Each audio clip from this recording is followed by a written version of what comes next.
网红成吉思汗健身俱乐部馆长陈之汉日前杠上健身女教练艾玛，原本称不想再提此事的馆长，被艾玛的一张照片惹怒。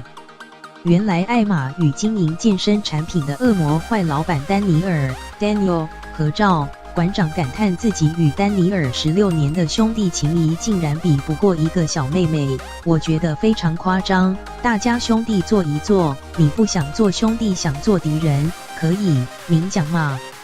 你明讲嘛？馆长先前曾爆料，健身网红艾玛在 World Gym 健身房遭开除，后来跑到他经营的成吉思汗健身俱乐部任职，结训后1个月能领5-6万块，最后却突然说不做了，还为了赚钱而跳槽到其他家健身房。不过，艾玛本月10日晒出自己的存折，反控在成吉思汗工作期间，培训第1个月的薪水只有1.9万，结训后最高也只领到4.9万，双方隔空互杠，各说各话。艾玛17日也在脸书粉丝专页 PO 出一张合照，并写下看到大鲸鱼碾压无辜小虾米，那些依然帮助小虾米的人，小虾米永生难忘。文末还标注恶魔坏老板的店。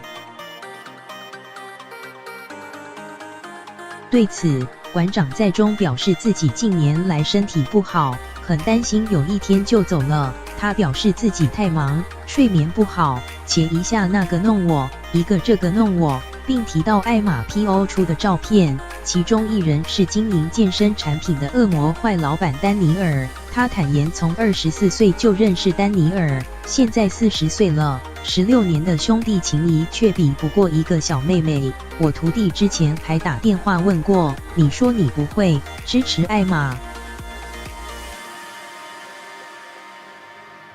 但原来是你在后面支持他，你也是老板也有钱吗？原来就是你吗？不想做兄弟想做敌人，可以，你明讲吗？